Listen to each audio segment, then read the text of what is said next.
One of the biggest stories, if not the biggest stories today.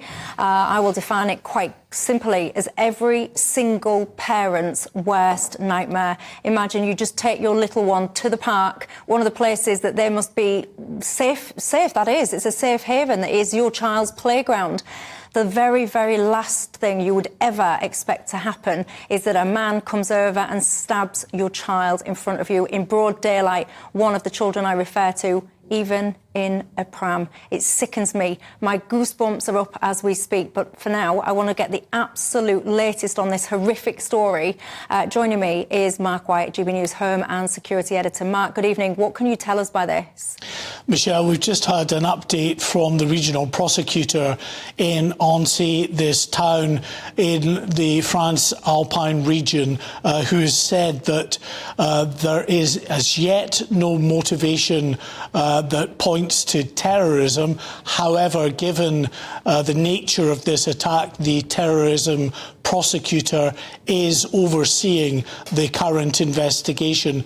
The images there you can see were taken just moments after this frenzied knife attack in a playground. And as horrific as the event is, it's chilling to think when you see the images there. There's a wall and there's a gate. You have to go out of your way to go into that gate, to go into the playground. So it's clear that this individual didn't just happen across these children in the middle of an attack. He had gone out of his way to go into that playground. On the victims, we've had some more information.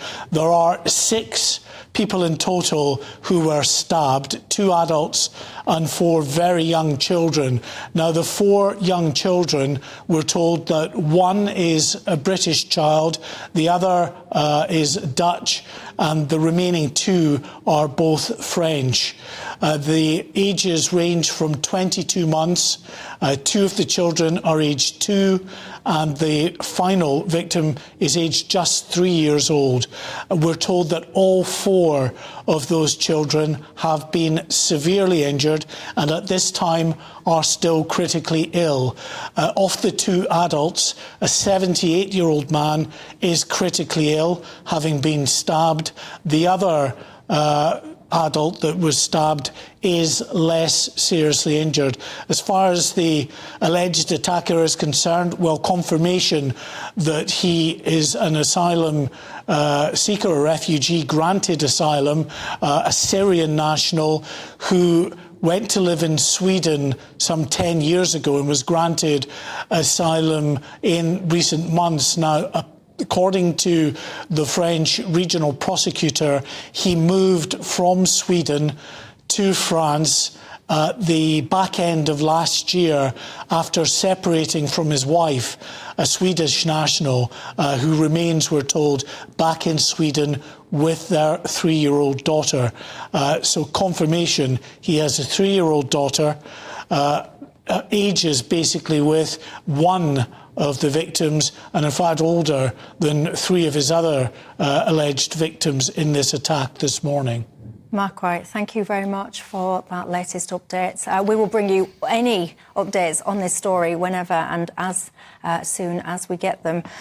I have to say, David, doing this job, it is my job to make sure that I understand these stories. So I had the grave misfortune to have to sit and watch this video. And I deliberately didn't share it. I will not share that stuff. I can't even tell you. Till the day I die, I will never forget that image of a man deliberately. And you know, if you haven't seen this video, I definitely recommend you do not watch it. I have to. He goes into, this is a deliberate targeted attack. He goes into a playground deliberately.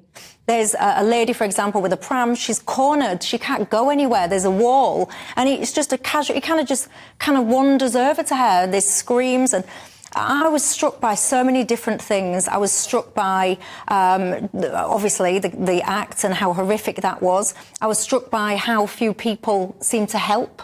Everyone seemed to be randomly filming this thing. It's all over social media. I have no words, especially as a parent to a little one. I take my child to the park, as we all do, and it's hit me really, really hard. It makes me feel sick.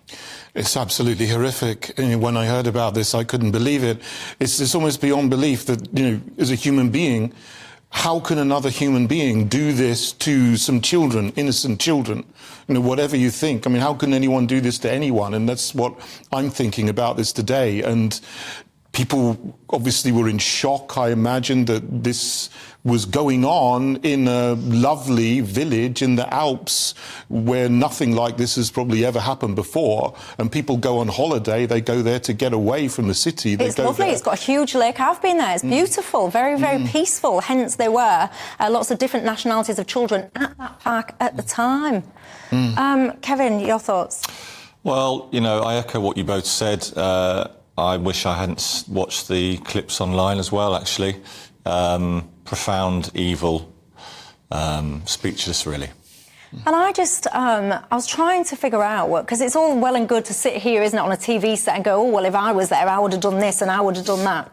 But I can't help but be struck by that because I watched it and I was screaming, I was crying, I was screaming to this lady, run, run, run. Because he doesn't just attack this little one in the pushchair once, he goes back again and attacks this little one in the pushchair again. And there's something in me that if this was going on, and it's easy to say in this kind of environment because you're not there and you don't know, I can't fathom why so many people witness this. People were just jogging by. Yeah, I mean, there is apart from feeling today that emptiness that I've felt at times after, for example, mass shootings in the States or other horrendous crimes, right? I did think about the videoing of these incidents and the fact that you or I could have looked 3 hours after something happened in France at something terrible, and the aspect that people sometimes don't intervene. And, you think back to the London Bridge attacks here where some Brits, an ex-offender, in fact, was one of those people awarded by the then Queen for intervening to stop... That Millwall guy? Yeah. So people do... you have to have been in that response where you've got the adrenaline and to decide. But I would say on the positive side, there was 2 French guys today who did intervene. Yeah, and just in case you're not familiar with this footage that I've just been playing there, I will... No, the one that I'm playing on the screen, it's not the actual attack. Just so what you're seeing is you're seeing that guy. So this now, on your screen now, this is after the guy has done the assault. The attacker is the one in the front. This is him. So this is him, and that wall that you see behind, that kind of height of that wall, the little one, that's what he jumped over to get into that park. And what you're seeing now, the guy at the back with the 2 backpacks, he's put one on the floor. That guy with the backpacks, he was trying to chase off and scare that fella. Now, obviously no motive has been established, and there are many people, of course, who've just been talking then. This person's separated from his wife. He's got a child as well, his own age. Goodness knows, what's going on, and I'm sure the facts will emerge. But, it would be remiss of me not to discuss the fact that this is someone who's been confirmed now as someone that came from Syria, was accepted as a refugee. And there has been a conversation, I've certainly noticed it, been part of it, about whether or not when people come from war zones, from you're experiencing, I don't know, your kind of how closely you are to this. People then just come and live in a completely different society. And it's almost like we kind of, you've come from this war-torn place, don't really know your background, whatever. In you come. And there is a part of me that wonders, are we exposing people to risk in this way? Yeah, absolutely. I mean, you can't expect people to suddenly cross the border into France or into the UK or Germany and to take on the values of that society. If people are coming from a war-torn country where there is a chaos and strife, and they might be traumatized, they might have very, very different values and ideologies as well from what we have in the West, they will bring that with them. And so there is a risk here. And, the risk we have to think about in this country is is the criminal intent? What are the possibilities of these military-age men coming across the channel in dinghies? We know that some of them get into criminality, and there has been something similar that's happened in this country. If you remember back, this poor 7-year-old girl that was beheaded in Bolton, that happened here. There is a pattern here. I mean, France has not been immune to this. There was the Charlie Hebdo attack. There was the Bataclan Theatre massacre. There was a priest who was beheaded by some migrants who had living in France. I think they went before the court last year in 2022 and got sentenced for that. So these are things that are happening, and they wouldn't be happening if we were far more careful about who we let into our countries from these war-torn areas. Yeah, I have to say, I didn't know a child had been beheaded, but I do recall there was a situation where a child was indeed attacked.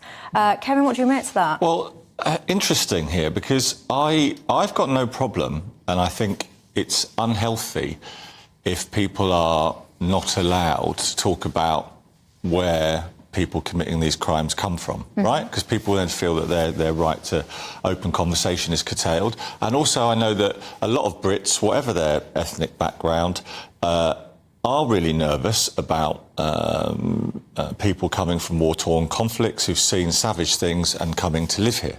But it's interesting. For me, today was about evil, OK? There's another story today being covered on this channel about the nurse up for murdering many babies. Lucy Letby. Yeah, she's white British, as far as I know it, right?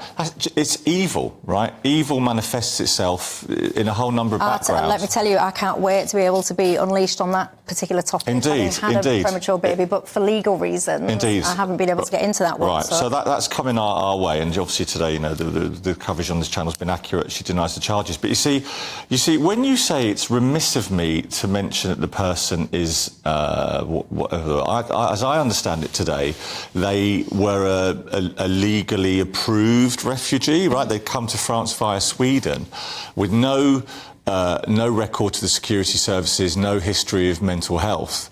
And so my point really is, and I must say, having lived in France, right, speaking the language, it was really interesting because straight out, the French Prime Minister, the talk is instantly about the person's migrant status. So people are really worried about it, and I get that. But this is about evil, and evil acts are being committed by white people, refugees, whatever. And it's OK for people to be worried also about people coming from war-torn countries. I get it. Yeah, and you say it's OK for people to be worried. I would argue, actually, that it's not OK, because if you dare turn around and say, well, actually, no, I don't want this ex-military base full on my doorstep of these people that crossing channels and all the rest of it. You say it's OK to be worried. I would argue that actually if you dare raise a concern about that, within a split second you will be called a racist. Am I right or am I wrong? I'm sure you'll tell me.